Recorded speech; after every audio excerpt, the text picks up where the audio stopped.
अच्छा, अभी यहाँ पर मैं ls-la टाइप करूँ, एंटर करूँ, तो आप देखेंगे यहाँ पर कि हमारे जितने भी फाइल्स थे उस जगह पर वो सारे शो हो रहे हैं।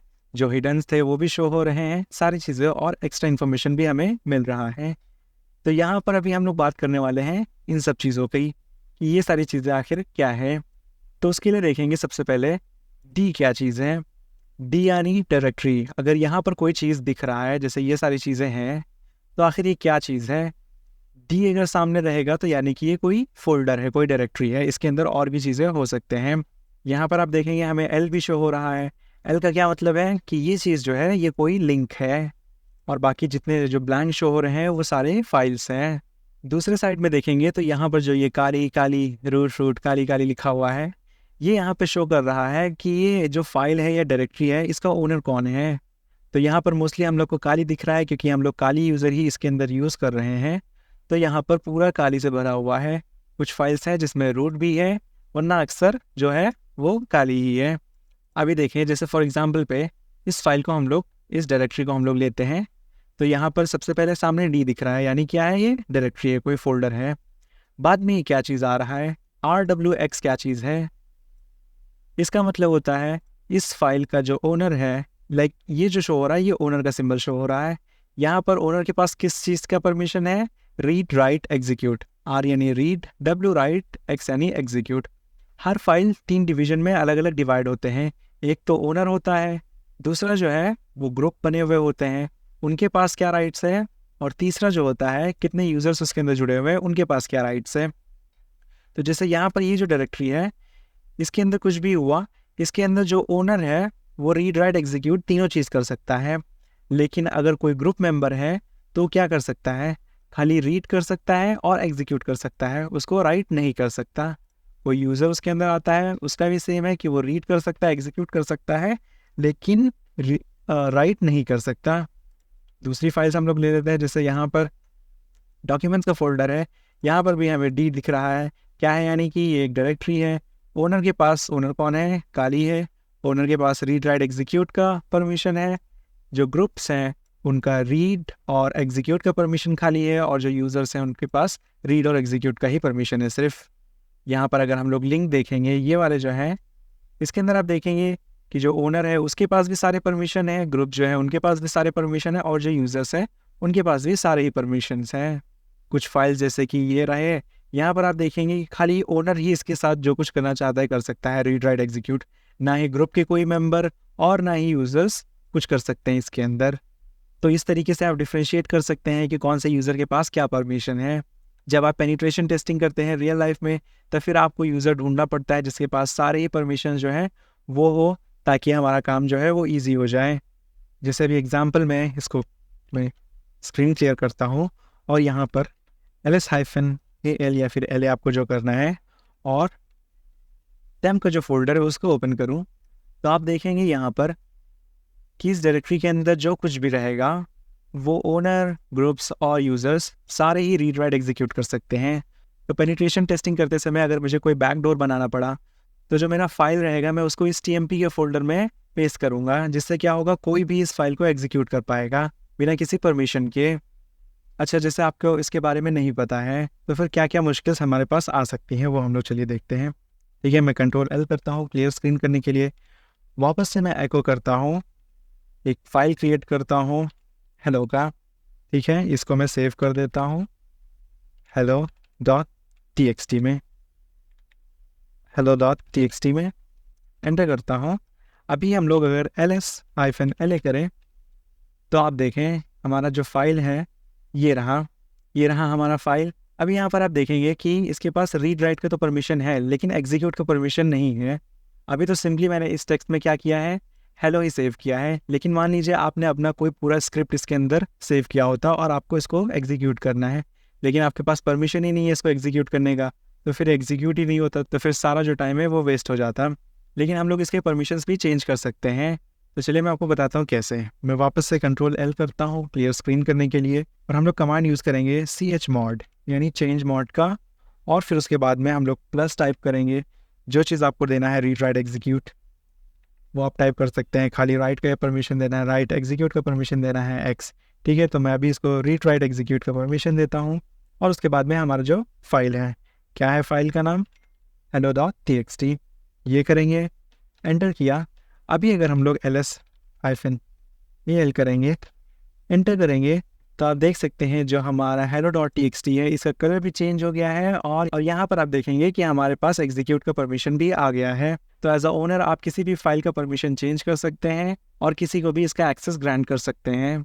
अच्छा, इस तरह तो हम लोग कर ही सकते हैं। एक और तरीका है हमारे पास करने का, मैं उसके लिए Ctrl+L करता हूँ, स्क्रीन क्लियर करता हूँ, chmod +777 और उसके बाद में फाइल नेम जो कि हमारा hello.txt, एंटर किया।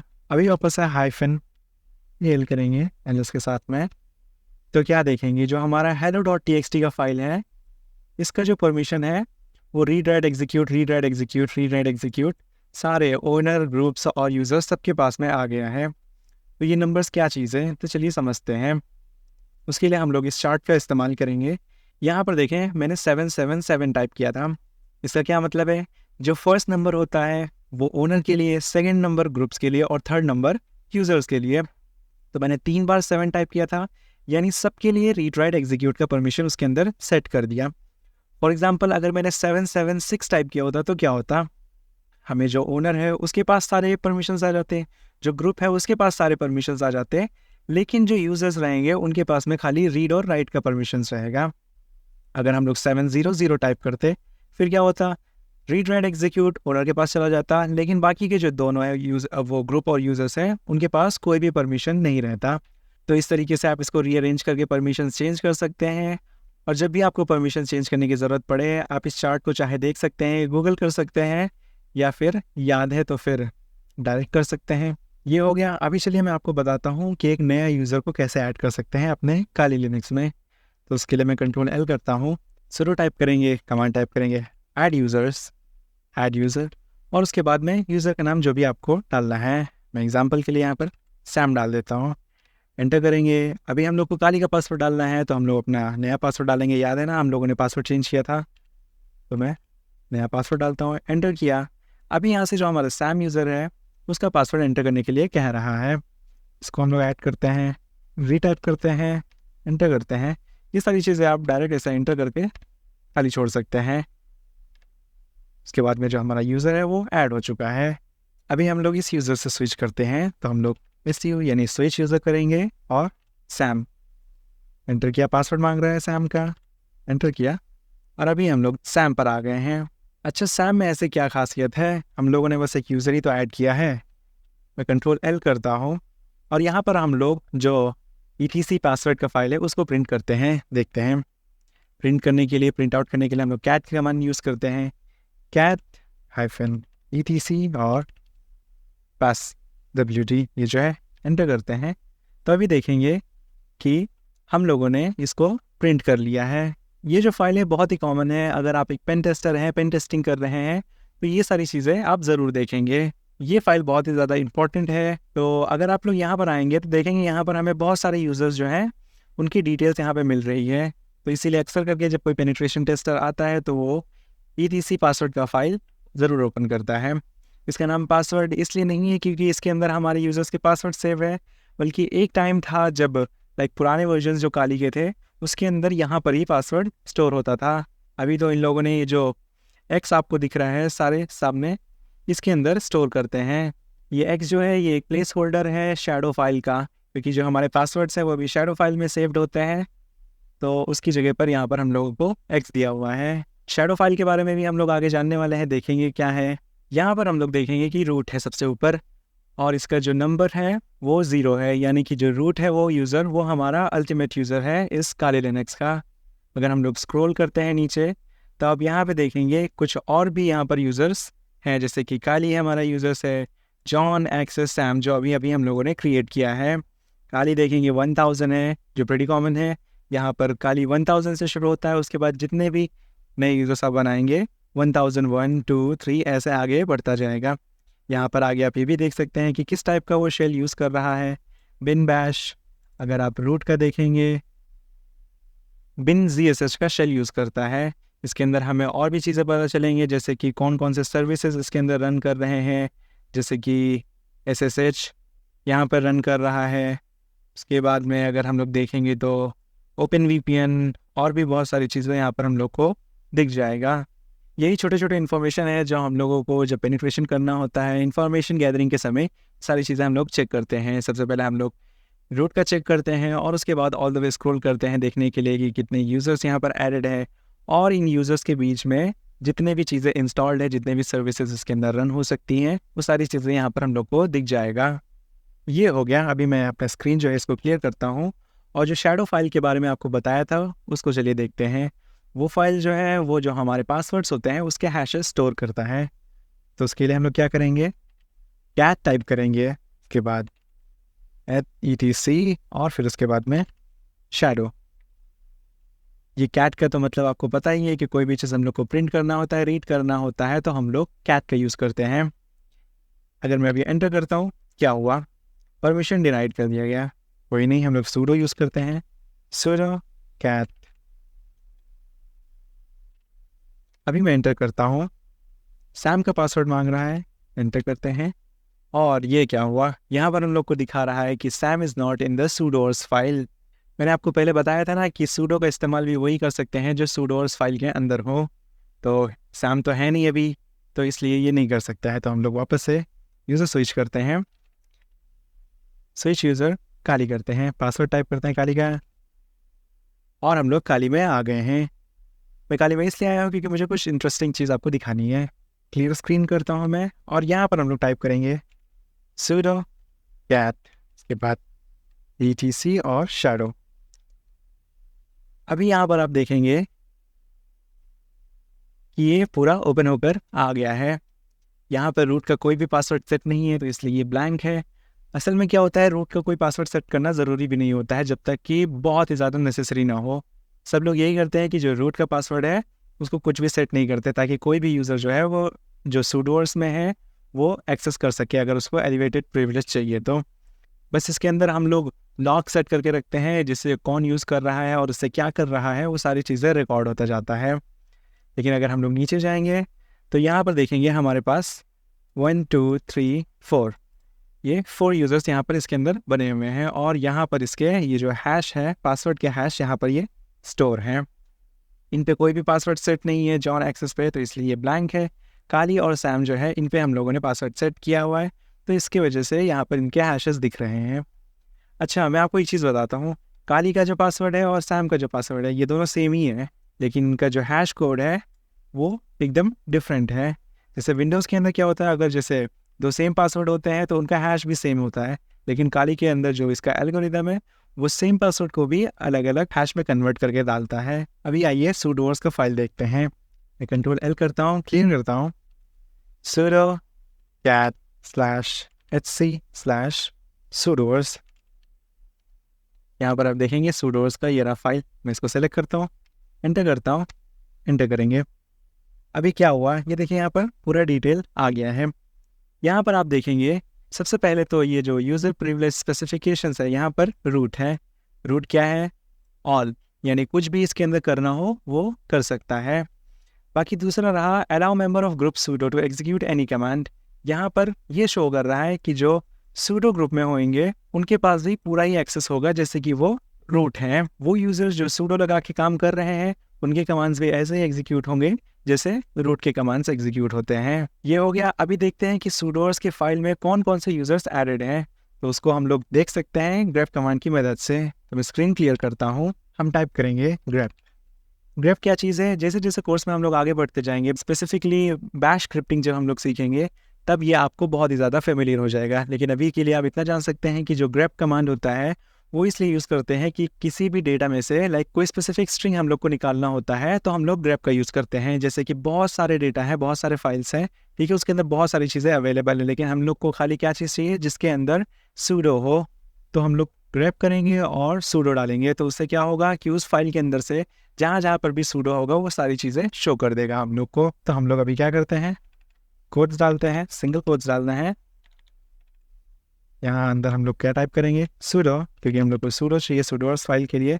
बाकी लेट्स से /group, एंटर करेंगे।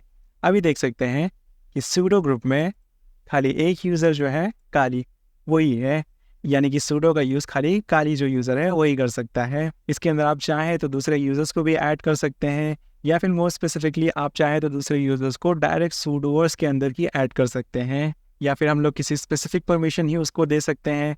कुछ भी आप जो करना चाहें वो उसके साथ कर सकते हैं।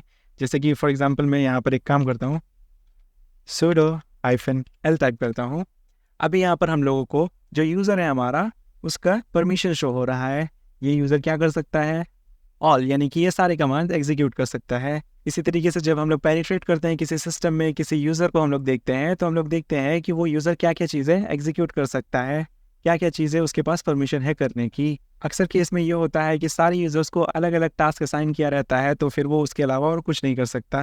जैसे कि फॉर एग्जांपल अगर सैम है हमारा, अगर वो एक डेवलपर है तो वो सिर्फ पाइथन ही एक्सेस कर सकता है, बाकी दूसरे भी कमांड जो है वो नहीं एग्जीक्यूट कर सकता। ये कंप्लीट हो गया। अभी चलिए हम लोग नेटवर्किंग के बारे में थोड़ा जानते हैं। वो सारी चीज़ें जानेंगे जो पेनिट्रेशन टेस्टिंग करते समय हमें इस्तेमाल करना होता है और जानना ज़रूरी है, और इस कोर्स से रिलेटेड जो कुछ भी हम लोग करने वाले हैं तो उसके बारे में क्लियर स्क्रीन करता हूँ मैं। और जो सबसे पहला कमांड है हमारा वो IP के लिए है। तो उसके लिए हम लोग क्या करेंगे, IP टाइप करेंगे स्पेस A। अभी एंटर करेंगे तो यहाँ पर आप देखेंगे कि हमारा फर्स्ट वाला जो है LO लूप बैक है, दूसरा जो है ईच 0 जो हमारा इंटरनेट का है।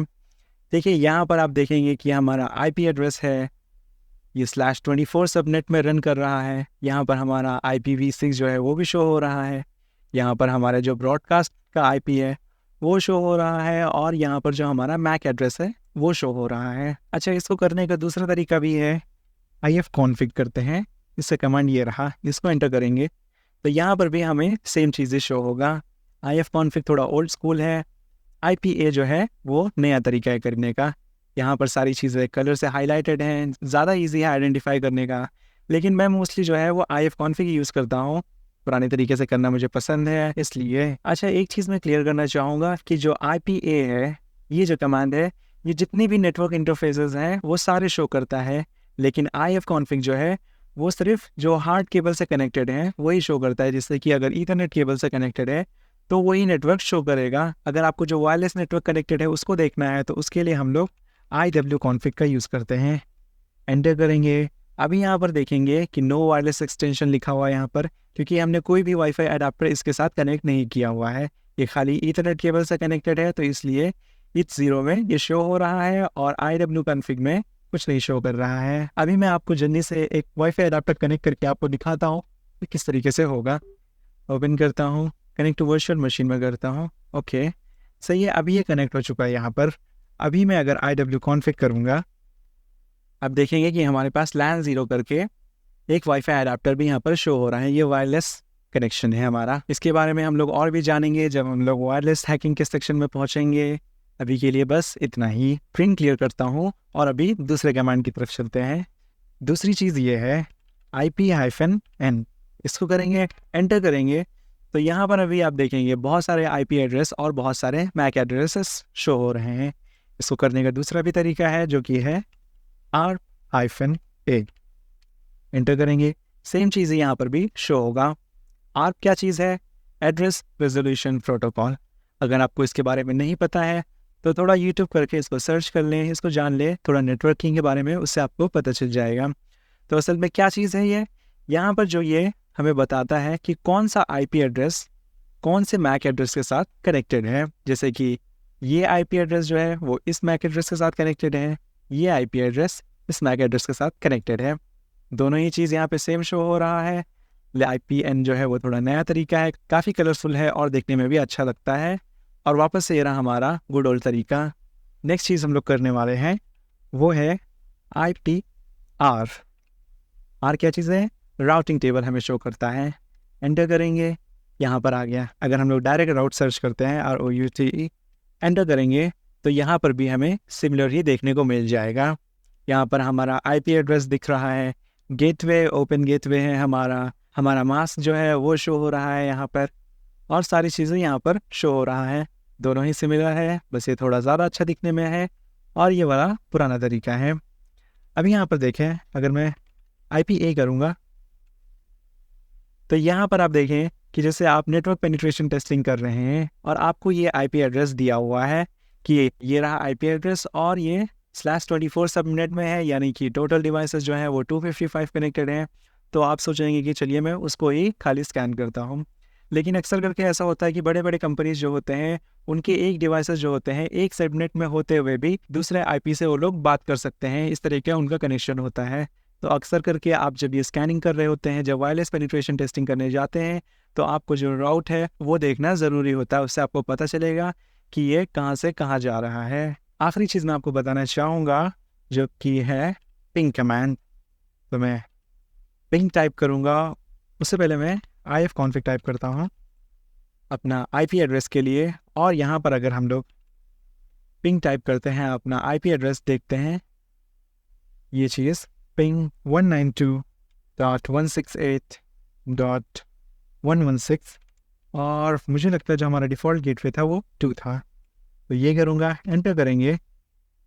क्या हो रहा है, हमारा जो सिस्टम है वो इस आईपी एड्रेस के साथ में पिंग कर रहा है। अगर आप विंडोज़ यूज़र हैं और आपने कभी इससे पहले पिंग कमांड यूज़ किया है विंडोज़ में, तो आप देखेंगे वो अक्सर करके सिर्फ 4 पैकेट सेंड करता है वेरीफाई करने के लिए। लेकिन इसके अंदर आप देख रहे हैं ये कंटिन्यूसली होता ही जा रहा है। तो मैं Ctrl+C करके इसको स्टॉप करता हूँ पहले, और ये इनफाइनाइट तक जाता जाएगा जब तक कि आप इसको बंद नहीं करेंगे। अच्छा, तो पिंग कमांड होता क्या चीज़ है? पिन कमांड से क्या होता है, हम पता करते हैं कोई भी मशीन जो है, कोई भी सिस्टम जो है वो अलाइव है, एक्टिव है या नहीं, ऑन है या नहीं। यानी कि अगर जैसे हम लोग पिंग करते हैं और इस सिस्टम का आईपी एड्रेस डालते हैं, तो हम लोग उससे सिंपली ऐसा पूछते हैं कि हेलो, क्या तुम जिंदा हो? अगर हो तो हमें रिस्पॉन्स करो। तो वो रिस्पॉन्स करता है अगर वो अलाइव होता है तो। पर एक चीज़ गौर करने वाली है यहाँ पर, ये जो रिक्वेस्ट भेज रहा है ये ICMP रिक्वेस्ट भेज रहा है। बहुत सारे सिस्टम जो होते हैं वो ICMP रिक्वेस्ट को ब्लॉक करके रखते हैं, जिससे क्या होगा कि अगर हम किसी डिवाइस से पिंग करेंगे और उसमें ICMP ब्लॉक्ड है तो हमें रिस्पॉन्स नहीं मिलेगा। इसका मतलब ये नहीं रहेगा कि वो डिवाइस डेड है, एक्टिव नहीं है, बस ये है कि उन लोगों ने ब्लॉक करके रखा हुआ है। मोस्ट ऑफ द टाइम अक्सर करके सारे जो डिवाइसेस होते हैं वो डिफ़ॉल्ट में ICMP को इनेबल ही रखते हैं, लेकिन कुछ कुछ केसेस में इसको डिसेबल करके रखते हैं। ये मशीन तो अलाइव था, इसलिए हम लोग को रिक्वेस्ट मिल गया, रिसीव हो गया। लेकिन अगर जैसे कोई मशीन जो है जो एक्टिव नहीं है, फॉर एग्जांपल के लिए हम लोग अगर टाइप करते हैं यही सेम चीज़, लेकिन 2 की जगह मैं 3 लिखता हूँ, आई बिलीव कोई भी 3 से हमारा डिवाइसेस जो है वो कनेक्टेड नहीं है, तो अगर मैं एंटर करूँगा क्या होगा, ये ट्राई कर रहा है लेकिन क्या शो हो रहा है, डेस्टिनेशन होस्ट अनरीचेबल। Ctrl+C कर देता हूँ इसको स्टॉप करने के लिए। तो देखा जो अलाइव होता है उससे ही रिक्वेस्ट हमें मिलता है, तो देखा जो अलाइव होता है उससे ही हमें रिस्पॉन्स बैक मिलता है। हमारे सारे कमांड जो है उन्होंने नेटवर्किंग के कंप्लीट हो गए हैं। बहुत सारे ऐसे कमांड्स हैं जो मैंने नहीं बताया है, जैसे कि नेटस्टैट, ये भी one of the most important command है। इससे हम लोग को पता चलता है कौन कौन से सर्विसेज और ओपन पोर्ट्स उस नेटवर्क में अवेलेबल हैं। जैसे जैसे हम लोग कोर्स के आगे बढ़ते जाएंगे इसके बारे में आपको पता चलता जाएगा। इसको थोड़ा डिटेल में एक्सप्लेन करना है तो इसलिए इसको बाद में करेंगे, अभी के लिए इतना ही। नेक्स्ट अप हम देखने वाले हैं व्यूइंग, एडिटिंग और क्रिएटिंग फाइल्स के बारे में। कैसे कर सकते हैं ये सारी चीज़ें वो अभी हम लोग जानेंगे। आपने पहले भी इस कोर्स में हमें देखा होगा बहुत सारे फाइल्स क्रिएट करते हुए, जैसे मैंने पहले किया था एक एको, इसके बाद में हाय ऐसे किया था। इससे क्या करेगा, यही चीज़ इसको ब्रॉडकास्ट कर देगा और हमें यहाँ पर प्रिंट करके दिखा देगा हाय। इसको ही हम लोग एक फ़ाइल में भी सेव कर सकते हैं। उसके लिए हम लोगों ने क्या किया था, एको हाय और उसके बाद में ग्रेटर देन का साइन और हमारा फाइल का नाम, जैसे इसके अंदर मैं हे लिखता हूँ, hey.txt, एंटर करेंगे। अभी अगर हम लोगों ने ls किया तो आप देखेंगे जो हमारा hey.txt है ये भी यहाँ पर आ गया है। और अगर हम लोग इसी को ही प्रिंट करते हैं, प्रिंट करने के लिए हम लोग cat का कमांड यूज़ करते हैं, cat hey.txt, एंटर करेंगे तो आप देखेंगे हाय यहाँ पर शो हो गया। अभी हम देखते हैं किस तरीके से किसी भी फाइल को ओवरराइट कर सकते हैं, एडिट कर सकते हैं अलग अलग तरीके से। तो उसके लिए मैं Ctrl+L करता हूँ स्क्रीन क्लियर करने के लिए।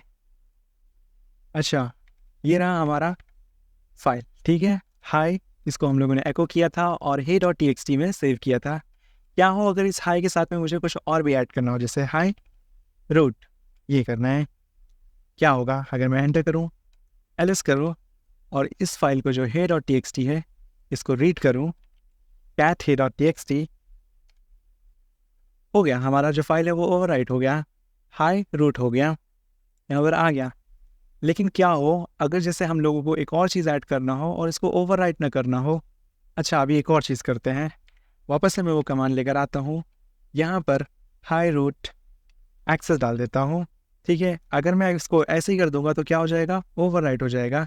लेकिन यहाँ एक और ग्रेटर देन का साइन ऐड कर दूँ, अभी इसको एंटर करूँ, एलिस करें, ये रहा फाइल हमारा। इसको हम लोग अगर रीड करें क्या होगा, एंटर किया, ये देखा आपने, पहले का जो टेक्स्ट था वो भी है और जो दूसरा हम लोगों ने किया वो भी आ गया। जब हम डबल ग्रेटर देन का साइन यूज़ करते हैं तो ये उस फाइल को ओवरराइट नहीं करता है बल्कि ऐड करता है। जैसे पहले हम लोगों ने हाई रूट किया था, हाई रूट आ गया। दूसरी बार हम लोगों ने हाई रूट एक्सेस किया तो हाई रूट एक्सेस आ गया, दो अलग अलग लाइंस में। अच्छा, ये मैंने आपको बता दिया, लेकिन इसका ज़रूरत क्या है, ओवरराइट ना करने का ज़रूरत क्या है? वो इसलिए कि जब हम लोग कोई बैश स्क्रिप्ट लिखते हैं किसी भी चीज़ को नोट करने के लिए, जैसे कि फॉर एग्जांपल मैं किसी चीज़ को स्कैन कर रहा हूँ और उसके अंदर चाह रहा हूँ कि जितनी भी आईपी एड्रेसेस मिल रहे हैं वो सारे स्टोर होते जाएं। अगर हम लोग सिंगल ग्रेटर देन का यूज़ करेंगे तो क्या होगा, सारे आईपी एड्रेसेस जो हैं वो एक के ऊपर एक रीराइट होते जाएंगे, जिससे क्या होगा, फाइनली एंड में हमें सिर्फ एक ही आईपी एड्रेस मिलेगा जो भी लास्ट वाला रहेगा। लेकिन अगर हम लोग जब डबल ग्रेटर देन का साइन यूज़ करेंगे तो वो फाइल को ओवरराइट नहीं करता है, सारे अलग अलग स्टोर करता रहता है। तो इससे हमें सारे जितने भी आईपी एड्रेसेस हैं वो मिल जाएंगे। जब हम बैश स्क्रिप्टिंग की तरफ पहुंचेंगे तब मैं आपको ये चीज़ करके भी दिखाऊंगा। स्क्रीन क्लियर करता हूँ और मैं दूसरा तरीका बताता हूँ फाइल क्रिएट करने का। हम लोग कमांड यूज़ करते हैं टच करेंगे और फिर क्या, अपने फाइल का नाम, जैसे फॉर एग्जांपल मैं root.txt टाइप करता हूँ, एंटर करेंगे, हमारा फाइल क्रिएट हो गया। एलएस करेंगे तो आप देख पाएंगे root.txt यहाँ पर आ गया है। कैट करते हैं इस फाइल को, एंटर करेंगे, कुछ नहीं है इसके अंदर, तो इसलिए हमें ये ब्लैंक दिख रहा है। अभी फाइल एडिट करने के लिए हमारे पास बहुत सारे टूल्स अवेलेबल हैं। माय पर्सनल फेवरेट जो है वो नैनो है। आपने बहुत सारे लोगों को सुना होगा यूज़ करते, वी या फिर विम। ये तीन टूल जो है ये बहुत ज़्यादा कॉमनली यूज़ होता है। विम और वी आई बहुत ज़्यादा कॉम्प्लिकेटेड है, इसकी कॉम्प्लिकेशन की वजह से बहुत सारे लोग इसको यूज़ करना पसंद नहीं करते हैं। मोस्टली सब लोग नैनो ही यूज़ करते हैं क्योंकि ये बहुत ही ज़्यादा ईजी है और इससे बहुत ही आसानी से फाइल एडिट हो जाता है। तो हम लोग नैनो ही यूज़ करेंगे और मैं आपको बताऊँगा कि किस तरीके से एडिट करते हैं। इसको क्लियर करता हूँ मैं, और हम लोग को एडिट करना है root.txt को, तो हम लोग नैनो root.txt करेंगे, एंटर करेंगे। इस तरीके का इंटरफेस हमारे पास खुल चुका है। अब यहाँ पर आप जो चाहे वो टाइप कर सकते हैं, जो चाहे वो टाइप कर सकते से मतलब ये आप जो मर्जी करें वो टाइप कर सकते हैं। मैं यहाँ पर जो चाहे वो टाइप कर सकते हैं लिखता हूँ, ठीक है, ये हो गया। अभी इसको सेव करना है, हम कंट्रोल एक्स करेंगे, वाई करेंगे, यानी कि आपको सेव करना है। श्योर है, फाइल का नाम जो है वो यहाँ पर हम लोग को शो हो रहा है root.txt। अगर इसको आपको चेंज करना है तो वो कर सकते हैं, मुझे सेम रखना है, अभी मैं एंटर कर देता हूँ। हमारा फाइल रीराइट हो गया है। अगर अभी हम लोग कैट करते हैं root.txt को तो अभी आप देखेंगे जो चाहे वो टाइप कर सकते हैं, यहाँ पर शो हो रहा है। मोस्ट ऑफ द टाइम हम लोग नैनो का ही यूज़ करने वाले हैं क्योंकि बहुत बार ऐसा होता है कि हम लोग को ग्राफिकल यूज़र इंटरफेस नहीं मिलता है। तो अगर हम लोग को नैनो से ही आदत रहेगी तो बहुत ज़्यादा इजी रहेगा कि जैसे हम लोग को कभी कभी स्क्रिप्ट अपडेट करना रहता है या फिर पेनिट्रेशन टेस्टिंग करते समय दूसरे की फाइल्स एडिट करनी रहती है और वहाँ पर उनके पास GUI नहीं रहता है, तो टर्मिनल पे अगर आपको ये एडिटिंग करनी आती है तो बहुत ही ज़्यादा ईजी हो जाएगा और उससे आपका काम बहुत आसान हो जाएगा। लास्टली मैं आप सभी को एक ग्राफिकल यूज़र इंटरफेस वाला टेक्स्ट एडिटर दिखाता हूँ। कंट्रोल एल करेंगे, उसका नाम है माउस पैड। जैसे विंडोज़ के अंदर नोट्स होता है, काली लिनक्स के अंदर माउस पैड होता है।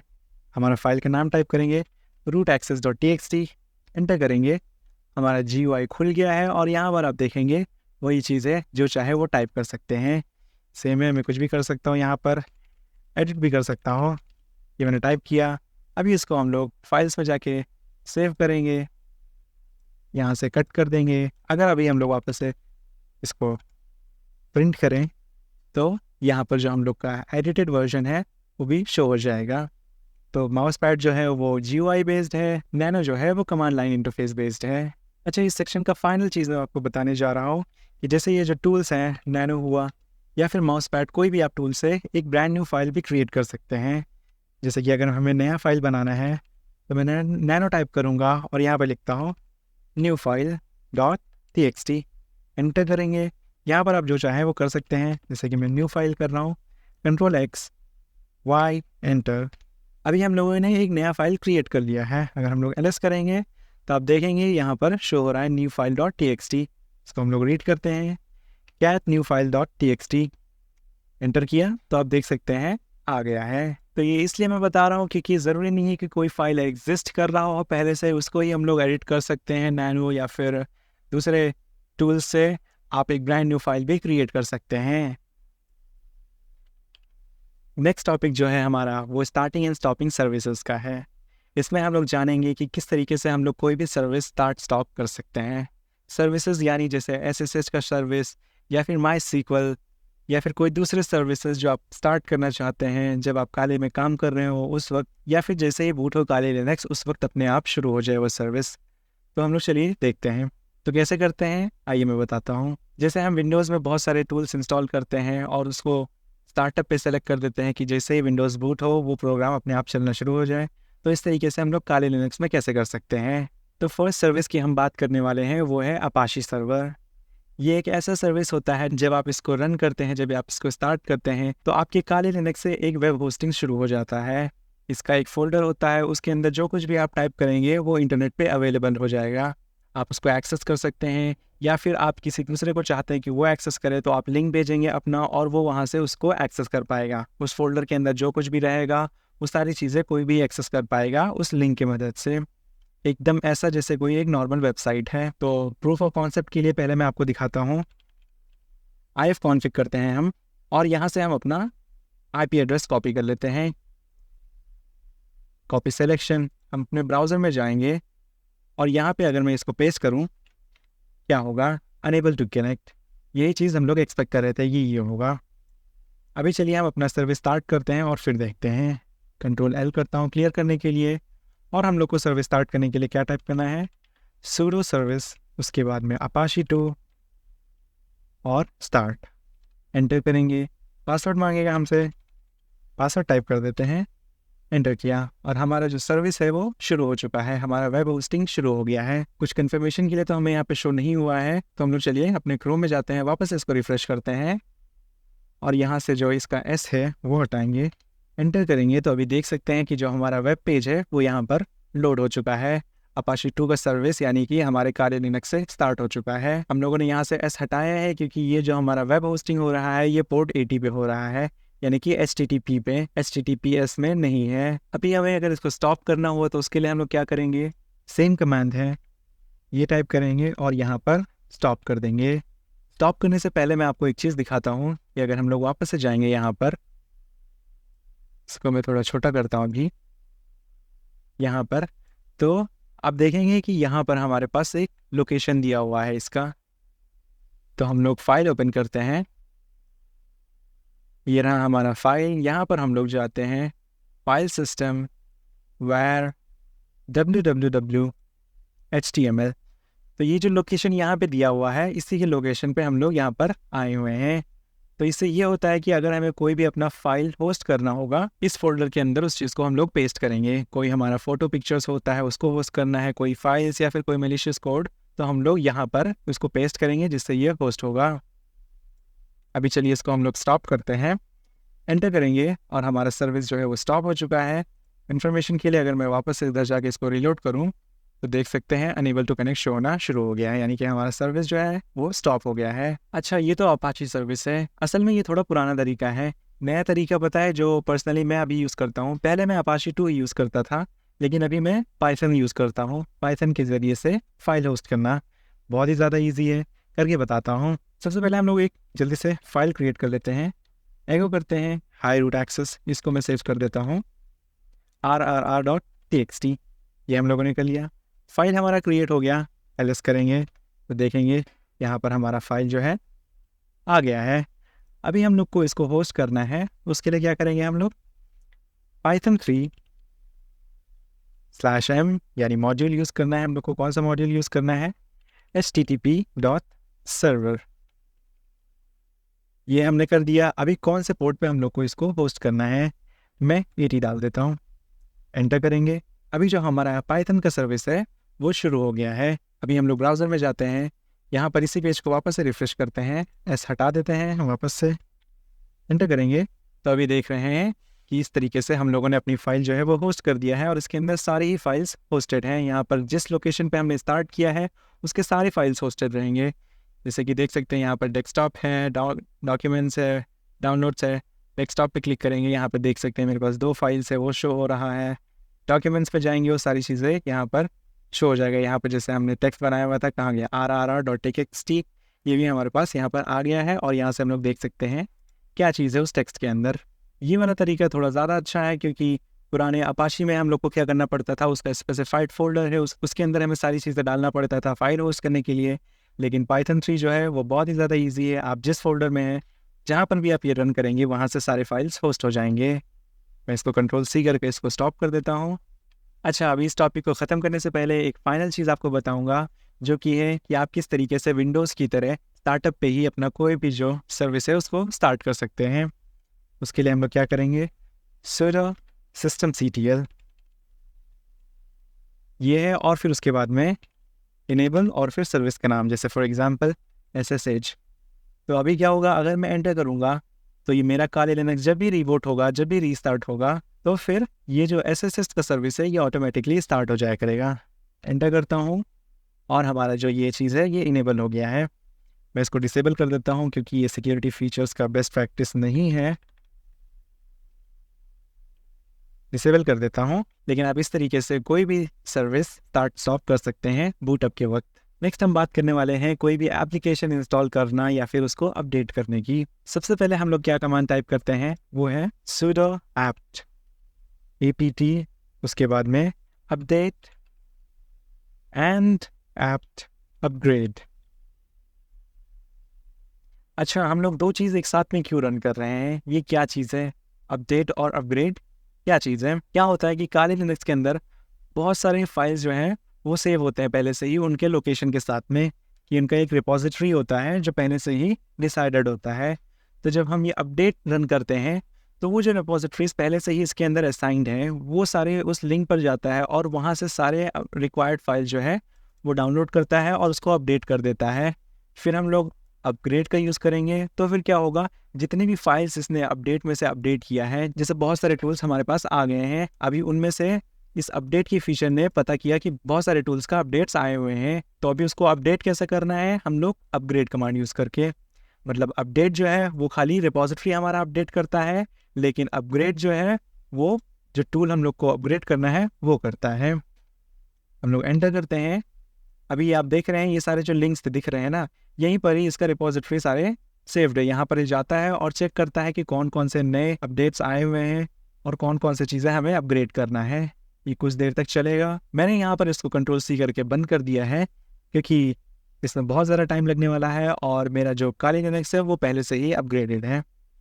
क्या होगा अगर यहाँ पर आपको एरर शो होता है कभी कभी, जैसे आपने sudo यहाँ पे लगाया हुआ है लेकिन फिर भी आपको एरर शो करेगा कि आर यू अ रूट, ऐसा करके परमिशन डिनाई हो जाएगा। तो उसके लिए आपको क्या करना है, यूज़र स्विच करना है। उसके लिए हम लोग क्या करेंगे, यहाँ पर हम लोग टाइप करेंगे sudo su, एंटर करेंगे और अभी हम लोग रूट के यूज़र में आ गए हैं। तो अभी अगर हम इसको रन करेंगे तो फिर ये बिना किसी प्रॉब्लम के अपडेट एंड अपग्रेड हो जाएगा। रिपोजिटरी पूरा अपडेट होने के बाद में आप देखेंगे कि बहुत सारे एप्लीकेशंस वहाँ पे शो होगा कि उसको अपडेट की ज़रूरत है या फिर इंस्टॉलेशन की ज़रूरत है, पुराना वाला डिलीट करके। उसी के अंदर एक फ़ाइल ऐसा होता है जिसका नाम cron daemon common है, उसका भी अक्सर करके जब आप अपडेट करते हैं तो वो आता है कि इसको इंस्टॉल करें। तो अभी मैं बताने वाला हूँ किस तरीके से कोई एप्लीकेशन इंस्टॉल करते हैं। उसके लिए हम लोग क्या करेंगे, हम लोग पहले से ही रूट यूज़र में है तो sudo लगाने की ज़रूरत नहीं है, हम डायरेक्ट ऐप लिखेंगे apt इंस्टॉल और उसके बाद में हमारा सॉफ्टवेयर का नाम, सॉफ्टवेयर या फिर टूल का नाम, ये रहा हमारा फाइल का नाम जिसको हम लोग को इंस्टॉल करना है। अगर मैं एंटर करूँगा, अभी देख रहे हैं कि ये पैकेज रीडिंग शुरू हो गया है और यहाँ पर दिखा रहा है कि already in the newest version, क्योंकि मेरे में पहले से ही ये इंस्टॉल है। अगर आपके में इंस्टॉल नहीं रहेगा तो फिर वहाँ पर वो अपने आप से इंस्टॉल करते हुए जाएगा। एंड में आपसे पूछेगा कि do you want to continue, आपको वाई करना है और उसके बाद में ये जो टूल है ये इंस्टॉल हो जाएगा। नेक्स्ट चीज़ मैं आपको बताने वाला हूँ एक बहुत ही ज़्यादा इंपॉर्टेंट टूल के बारे में, जो कि है गिट। अभी पहले हम अपना एक ब्राउज़र खोलते हैं। यहाँ पर मैं गूगल पे जाता हूँ, google.com, और यहाँ पर हम लोग टाइप करते हैं Office 360 ब्रूट फोर्स टूल, ऐसे, और फिर एंटर करते हैं। क्या हो रहा है अभी आप देख रहे हैं सबसे ऊपर क्या गिटहब का लिंक आ रहा है, क्योंकि गिटहब एक ऐसा प्लेटफॉर्म है जिसके अंदर जितने भी डेवलपर्स हैं, कोडर्स हैं या फिर कोई भी टूल बनाने वाले लोग हैं, वो अपनी रिपोजिटरी यहाँ पे शेयर करते हैं। यहाँ से हम इनकी रिपोजिटरी क्लोन कर सकते हैं, कॉपी कर सकते हैं। इन्होंने जो टूल बनाया है उसको हम लोग कॉपी कर सकते हैं। तो ये काफ़ी ग्रेट एग्जाम्पल मुझे मिला है। तो अभी जैसे हम लोगों को ये टूल मिल गया है, लेकिन इसको हमें अपने काली लिनक्स में इंस्टॉल करना है। कैसे करेंगे उसके लिए हम लोग क्या करेंगे, यहाँ पर कोड पे जाएंगे। कोड में जाके जो यहाँ पर ये लिंक होता है इसके ऊपर क्लिक करेंगे, ये कॉपी हो जाएगा। और यहाँ पर हम लोग टाइप करते हैं कमांड git clone का CLONE, और उसके बाद में Ctrl+Shift+V से हम लोग उस लिंक को पेस्ट करेंगे, एंटर करेंगे तो ये क्लोनिंग होना शुरू हो गया है। अभी अगर हम लोग ls करते हैं तो आप देख पाएंगे यहाँ पर कि Office 360 स्प्रे जो है यहाँ पर आ गया है। cd करके हम लोग इस फोल्डर में जा सकते हैं और यहाँ पर जाके ls करें तो हमें यहाँ पर फाइल्स मिल गए हैं। यहाँ पर हमारा पाइथन का फाइल है, इसका हम लोग को परमिशन चेंज करना पड़ेगा, उसके बाद भी हम लोग इसको रन कर पाएंगे। वो कैसे चेंज करते हैं मैंने पहले ही बता दिया है। इसका परमिशन अगर हम लोग अभी देखें, ls करें LA करके, तो इसके पास क्या है, एग्जीक्यूट का परमिशन नहीं है। इसका फाइल परमिशन चेंज करने के लिए हम क्या करेंगे, chmod डालेंगे +x और उसके बाद में फाइल का नाम जो कि है ये, और फिर .py ये रहा, एंटर करेंगे। हमारा इसका फाइल का परमिशन चेंज हो चुका है। ls-la करते हैं तो अभी आप देखेंगे कि इसका कलर चेंज हो चुका है, क्योंकि इसके पास अभी एग्जीक्यूट का परमिशन आ गया है। अभी हम लोग को अगर इसको रन करना हुआ, ये पाइथन फाइल है। पाइथन फाइल कैसे रन करते हैं हम लोग, python3 इसके बाद में ./ और फिर उसके बाद में जो ये नाम है जैसे कि 0 O उसके बाद py एंटर करेंगे और हमारा जो है ये फाइल लोड हो गया है। कैसे काम करना है वो सारी चीज़ें यहाँ पर शो हो जाएगा कि हमें यहाँ पे कितनी सारी चीज़ें इनपुट करनी है, वो सारी चीज़ें शो हो जाएगा। तो इस तरीके से हम लोग कोई टूल इंस्टॉल करते हैं, गिटहब से क्लोन करते हैं और फिर उसको रन करते हैं।